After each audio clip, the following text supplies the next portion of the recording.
Hello aspirants, good morning. Welcome to Banking Nagri. This is Vaibhav Saini, Assistant Manager in State Bank of India. This is a short video on a very specific topic कि आपकी क्या क्या good habits होनी चाहिए as an aspirant ताकि government job जल्दी achieve कर सको। कुछ 8-10 चीज़ें हैं, अगर वो अपना ली तो अपने आप स्कोर में थोड़ा सा इम्प्रूवमेंट देखोगे। ठीक है, स्टार्टिंग करते हैं हम सुबह जल्दी उठने से। अगर आप लेट नाइट तक पढ़ रहे हो 12 बजे तक 1 बजे तक, अगले दिन 10 बजे उठ रहे हो तो वो थोड़ा सा गलत है। आप रात को जल्दी सोना है और सुबह, मैं अपना बताऊं, मैं 6:30 बजे तक उठ जाया करता था। 6, सवा 6, 6:30। आप में से काफ़ी सारे स्टूडेंट्स हैं जो उस दिन बोल रहे थे वो 4 बजे भी उठ जाते हैं, वो बहुत अच्छी बात है। बट कोशिश करनी है सुबह जल्दी उठना है, सूरज से पहले उठना है, एटलीस्ट सूरज निकलने से। और एक चीज़ और है, जब सुबह जल्दी उठ के पढ़ोगे ना तो एक अंदर से अलग ही कॉन्फिडेंस आता है आपको। आपका मन अंदर से कहता है कि पूरी दुनिया सो रही है और मैं पढ़ रहा हूँ, तो आप अलग ही लेवल का ना कॉन्फिडेंस फील करते हो, जो बहुत ही आपको पॉजिटिविटी देता है और आपका you can say motivation increase करता है। पहला काम ये हो गया। अब आप सुबह उठ गए, दूसरी हैबिट आपको ये करनी है, जो भी आपका याद करने वाला काम है वो आपको अर्ली मॉर्निंग करना है। अब बैंकिंग प्रिपरेशन में याद करने का काम 99% आपका करंट अफेयर्स या बैंकिंग अवेयरनेस का ही रहता है। बैंकिंग अवेयरनेस को भी एक तरफ रख दें तो बचे आपके करंट अफेयर्स, वही आपको करने होते हैं याद, मतलब मल्टीपल टाइम्स आपको रिवाइज करना है। तो कोशिश करो सुबह 1.5 से 2 घंटे करंट अफेयर्स करो, क्योंकि रीजनिंग क्वांट्स आप पूरे दिन कर सकते हो, बट सुबह एक साइंटिफिक स्टडी में भी बोला गया है जो आपके न्यूरॉन्स वगैरह हैं वो ज़्यादा एक्टिव होते हैं, और at the start of the day आपको याद करना ईजी रहता है। आपका माइंड उसको कैप्चर कर पाता है और ज़्यादा टाइम तक रिटेन आप कर पाते हो। ठीक है, तो मैं भी सुबह ही करता था। तीसरा, अगर मैं इसमें एडिशन करूं तो मेरी क्या हैबिट थी, मैं सुबह उठा और मैं घर पे छत पे चला जाता था, टेरेस पे। वॉक करते हुए मैं करंट अफेयर्स याद करता था। 2 फायदे थे, वॉक की वॉक हो जाती थी, और मुझे मेरी हैबिट भी थी, मुझे बिना वॉक करे याद नहीं होता था, तो वॉकिंग करते करते मैं याद कर लेता था। ठीक है, तो ये 3 पॉइंट्स कवर हो गए। चौथी बात, जो अभी लास्ट टाइम में लाइव आया था, एक बच्चा बोल रहा था वो केवल 4 घंटे सोता है, तो ये थोड़ा सा गलत है यार। 6 घंटे एटलीस्ट आपको सोना है। 6 से 7 घंटे की स्लीप नेसेसरी है आपके लिए, अदरवाइज प्रॉब्लम हो जाएगी। ठीक है, तो 6 से 7 घंटे ज़रूर सोना है। फिर आप पूरे दिन पढ़ो, कुछ भी करो, वो मैटर नहीं करता, but 6 to 7 hours sleep is very necessary. मैं भी सोता था, मेरा 6 से 6.5 घंटे का फिक्स था कि 6.5 घंटे सोना है। ठीक है, अब इसी से रिलेटेड एक वर्ड आता है नैप, NAP, नैप, वो मैंने फॉलो किया था। अगर आपको नैप नहीं पता नैप के होते तो मैं बताता हूँ। आप दिन में सपोज करो 2 बज रहे हैं दिन के, ठीक है, आपका मन नहीं कर रहा पढ़ाई में, आधे घंटे का अलार्म लगाओ। 2 बजे आप सोने जा रहे हो, 2:30 का अलार्म लगाओ और सो जाओ आधे घंटे के लिए। जब आपका अलार्म बजेगा ना आधे घंटे बाद, आपको ऐसा फील होगा कि आप 2 घंटे के लिए सो गए हो, 2 से 3 घंटे बाद सो के उठे हो। आपका माइंड बिल्कुल रिफ़्रेश होगा और बिल्कुल आप रिफ़्रेश फील करोगे। ऐसा करके देखना, बहुत मज़ा आता है, और आपकी थकान भी दूर हो जाती है और आपको दोबारा पढ़ने में मन लगता है। तो मैं तो ऐसा करता था, मैं ऐसे ही सो जाता था यार आधे घंटे के लिए अलार्म लगा के, तो फिर मज़ा आता था दोबारा से पढ़ने में। तो आप नैप लेने की प्रैक्टिस कर सकते हो, नैप ले सकते हो, आधे घंटे के लिए सो गए, रिफ़्रेश हो गए, फिर दोबारा पढ़ने बैठ गए। कंटिन्यूस आप पढ़ाई करते हो ना सुबह 10 बजे से रात के 8 बजे तक, तो माइंड काम करना बंद कर देता है, माइंड को भी रिलैक्स चाहिए होता है, तो उसके लिए नैप इज़ वेरी नेसेसरी। आप ट्राई करके देख सकते हो, मैं तो करता था। ठीक है, 5वां पॉइंट आता है मोटिवेशनल वीडियोज़ आप देखा करो। मैं भी देखता था, मैं 2 लोगों को ही फॉलो करता था, सोनू शर्मा एंड संदीप महेश्वरी। मेरे साथ क्या था, आज मैंने इनकी मोटिवेशनल वीडियो देखी तो इनका मोटिवेशन मेरे माइंड में 2 से 3 दिन तक रहता था। 3 दिन बाद फिर नेगेटिविटी आने लगती थी।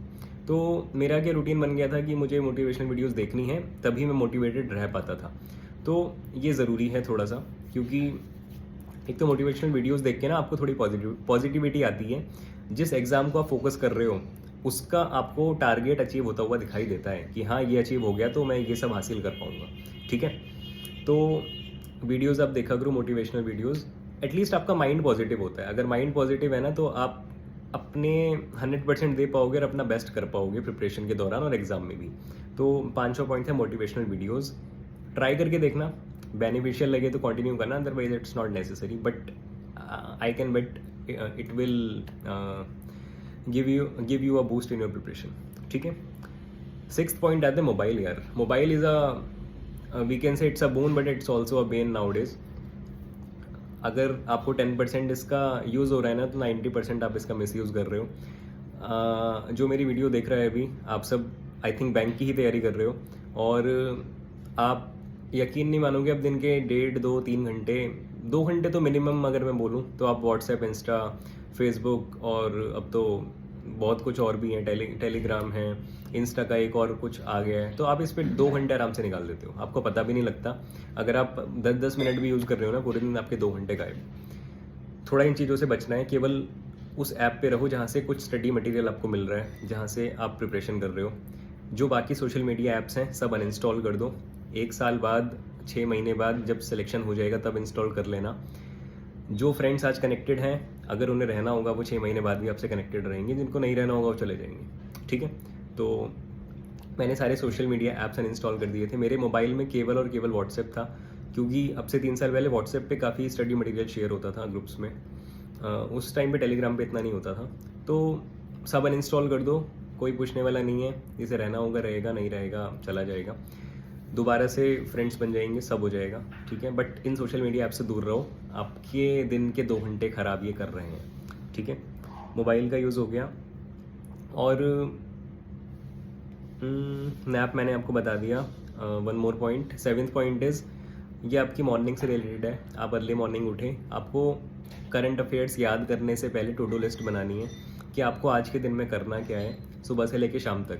मान के चलो आपने 10 पॉइंट्स लिखे कि आपको ये 10 काम करने हैं. उस 10 में से अगर आपने 8 भी कर लिए ना, तो at the end of the day आप उन 8 पॉइंट्स को जब कट करोगे ना कि ये मैंने कर लिया, तो अंदर से एक अलग ही सेटिस्फेक्शन आती है, जो आपको बूस्ट करती है, आपको पॉजिटिविटी देती है, आपका मोटिवेशन बढ़ाती है.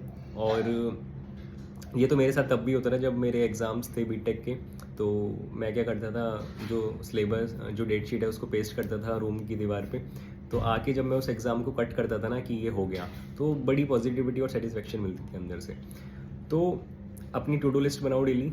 आपको ये आज काम करना है, और उतनी बनाओ जितनी कैपेबिलिटी है. ये नहीं कि आप 2 घंटे पढ़ सकते हो, आपने 10 घंटे का स्टडी मटेरियल बना लिया कि मुझे क्या पढ़ना है. वो कुछ फ़ायदा नहीं है. अगर आप 4-5 घंटे पढ़ पा रहे हो उस हिसाब से ही बनाओ. क्योंकि ये ज़रूरी नहीं है कि अगर आप दिन में 500 सिलोगिज्म के क्वेश्चन कर रहे हो तो आप एक्सपर्ट बन गए. अगर आप दिन के 10 भी कर रहे हो ना, बट आप डेडिकेशन के साथ कर रहे हो, दिमाग लगा के कर रहे हो, और इस हिसाब से कर रहे हो कि एग्ज़ाम में आप एक भी गलत नहीं करके आओगे, तो वो 10 क्वेश्चन आपके उन 500 क्वेश्चंस के बराबर हैं. ठीक है. ये टू डू लिस्ट हो गई. और टारगेट रखना है कि जितना मैक्सिमम हो जाए उतना आप अचीव कर पाओ at the end of the day, जो आपके डेली टारगेट्स हैं. 8th पॉइंट लास्ट पॉइंट है कि डीमोटिवेशन से आपको दूर रहना है. डीमोटिवेशन कहाँ से आती है आपको सबको पता है. नेगेटिविटी से दूर रहना है, नेगेटिव लोगों से दूर रहना है. कोई कहते हैं कि एग्ज़ाम डिफ़िकल्ट है, नहीं हो पाएगा, उस ऐसे बंदे से दूर रहना है. ठीक है. और अपने फ्रेंड सर्कल को थोड़ा देखना है कि पॉजिटिव लोग उसमें हो. ठीक है. काफ़ी मैटर करते हैं आपके फ्रेंड्स कैसे हैं during the phase of preparation. ये 8 पॉइंट्स हैं. अगर थोड़ा सा भी आप फॉलो करोगे, ये सब मैंने फॉलो किया है during the phase of 1.5 year of my preparation. ठीक है. और 1.5 ईयर बाद जब मेरे रिजल्ट्स आए तो विद इन 15 डेज़ तीनों बैंक के रिजल्ट आ गए थे. RRB clerk, RRB PO, SBI PO. तो विद इन 15 डेज़ मेरी 3 गवर्नमेंट जॉब लगी थी, अगर मैं शॉर्ट में बोलूँ. 15 दिन के अंदर 3 सरकारी नौकरी. देन अराउंड कुछ मंथ्स बाद CGL का रिज़ल्ट आ गया था. मेरा Tier 3 क्लियर था, Tier 4 में देने नहीं गया, मन नहीं कर रहा था CGL में जाने का. ठीक है. और एक रिज़ल्ट मेरा पहले ही आ चुका था EPF और SSA का. ठीक है. तो ये 8 पॉइंट्स हैं. आप एक बार ट्राई करके देखना. ठीक है. अगर अच्छा लगे तो फॉलो करना, और अगर वीडियो अच्छी लगे तो चैनल भी सब्सक्राइब कर लेना, शेयर कर देना, अपने ग्रुप्स में शेयर कर देना जहाँ पे आप कनेक्टेड हैं स्टडी ग्रुप्स में. ठीक है. So this is all from my side in this video. I will make some more videos on RRB PO and RRB clerk, and I also share my score card of RRB PO mains. मेरे पे सब कुछ रखा है, मैं आपसे share करूँगा. So this is all from my side in this video. Bye bye, have a nice day.